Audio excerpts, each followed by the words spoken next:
How much can you get paid per bird? What can that revenue figure actually be? My name's Andrew. I quit my corporate job to start a business in a foreign country, and today I'll be reviewing my very first harvest of 15,000 chickens after relaunching an abandoned poultry farm. Quick background about me, I'm 27 years old. I used to be a corporate banker in Toronto at one of the largest financial institutions in the country. After a couple years of that, I realized it wasn't for me. I quit my job. Now I'm in the Philippines at the very beginning of launching a poultry agriculture business. That said, whether agriculture specific or business in general, I hope you guys can learn from my journey as I document the good, the bad, and everything in between. Without further ado, let's get into it. We are what is called a contract grower, meaning we are contracted by a large company known as an integrator to grow chickens on their behalf. We don't hatch the eggs, we don't process the chicken, we don't even sell the chicken. We are simply contracted to provide the service of growing them. So this is what the general process looks like and where we sit in it. So at the top of the food chain, you have the integrator. Put it in the big castle. This is the big company that controls the process. So they take on the risk and the upfront cost of purchasing all of the inputs, such as, we'll go simple and say the eggs, feeds, meds, and everything else. So they purchase that upfront and use these inputs to supply the contractors throughout the supply chain to help arrive at a processed chicken. They'll bring eggs to a hatchery, and then after these eggs are hatched, they'll bring day-old chicks to a grower like me, and they'll stay there for about 30 to, let's say, 40 days. Can really depend on the size of the chicken that they want, what requirements they have, so that can vary quite a bit. So after 30 to 45 days, they pick up grown chickens from the contract grower like myself, and they'll bring it to a processing plant. This is where the chicken is slaughtered, cut up into whatever pieces they want, packaged, branded, and then out to selling. And then this is where the integrator makes, change color here, their money. Each contractor within this chain is paid by the integrator for the specific service they provide. So the integrator will pay the hatchery a fee for hatching, or sometimes they just rent the hatchery too. They'll pay the contract grower a per bird fee for the amount of chickens that they're able to grow for them. And then they'll pay the processing plant a fee per bird on what the plant's able to process for them. So the integrator makes money selling the final product, and each contractor in the process makes money by providing a service to the integrator. Now that we've gone over the supply chain, we'll talk about how a contract grower like me actually gets paid. So contract growers are paid based on the performance across a variety of metrics, but some key ones include the harvest recovery, average live weight, and feed conversion ratio.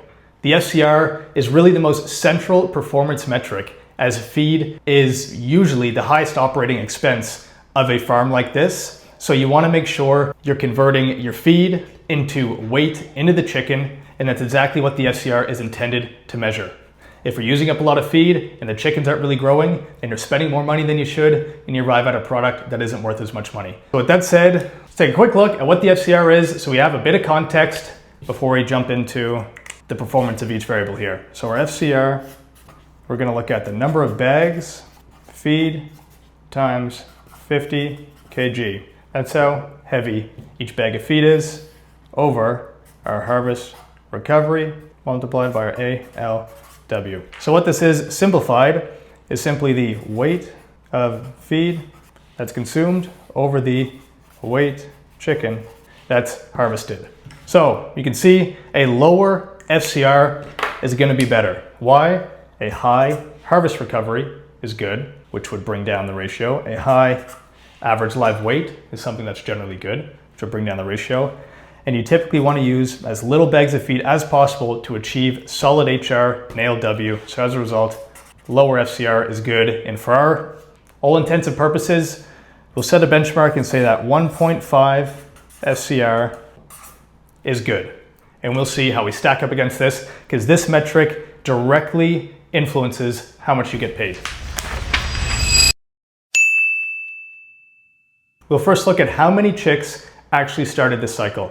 So this farm has a capacity of around 15,000 chickens, give or take, depending on the size of chicken you're looking to produce, but that's more or less considered the capacity.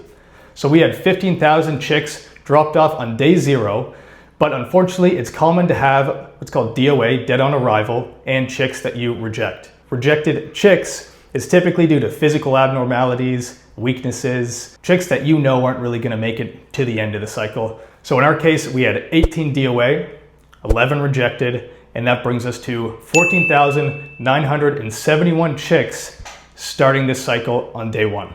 As we got into the cycle, the first 2 weeks, mortality started off somewhat high and then tapered off at around 20 to 30 birds per day, which, considering the starting number of chicks and this farm's not that big, it's honestly still quite high, but that was just the reality. And we also noticed some uniformity issues start to arise at around day 10 to 14, meaning we're having some chicks growing really well, some chicks not growing very well, and the size dispersion was, honestly all over the place. So as a result, we ended up having a lot of chickens left behind after the harvest because they didn't meet the 900 gram threshold that was required by the integrator. So between those two things, it really took a hit to our harvest recovery. All that said, after 30 days, we had 5 trucks roll up. In over 7 hours, we loaded up all the chickens that we could, and this was the result. So here it is, truck 1 to truck 5. Let's lay out what our recovery was for each truck. Truck 1, we had 2,562, which would be 10 birds per crate, plus 2 extra snuck in there somewheres, 2,560. Truck 2, then we had 2,816, 2,821 birds, 2,728 birds. And that gives our total HR equaled 13,487 birds. And if you consider our starting number of 14,971, that would give us a 90% HR, which would be an A on your test in school and about a C on your test at the farm. So you typically want this closer to 95% and up. Different integrators have different thresholds that they want to see, but generally 95 and up would be within that solid range. And for the reasons I mentioned, our mortality and uniformity, we fell below that. But that was just the reality here, and we're giving it to you straight. So after all the birds were harvested, the trucks head to the processing plant, and they get an average live weight per truck at that plant. Truck 1, ALW of 1.58, we're in kilograms here. Truck 2, 1.47, 1.42, 1.63, and another 1.42. And all that adds up to an average live weight of 1.50 kg. So for a 30-day cycle, just okay. We typically like to be 1.7 and up would be better. But similar to what impacted our HR with the poor uniformity, we had a lot that got left behind. We would have also had a good amount that just met that threshold that ended up getting taken and dragged down the overall ALW. As I mentioned earlier, feed consumption is really tightly monitored metric because it is the highest operating expense your typical commercial farm will incur. So you want to make sure you're using only the amount that's necessary, you're not wasting any. So now that we've gone over our HR and our ALW, we know both numbers aren't quite as good as we would like them. In a perfect world, that would mean our feeds consumed is lower than typical as well. Because if we go back, pull out our trusty formula here, our HR, lower than we would have liked, our ALW, lower than we would have liked. So if our feed bags are not also lower, then we're gonna have a high FCR. In our case, to get an FCR of 1.50, we would have to use 607 bags of feed. Did we actually arrive at that target number?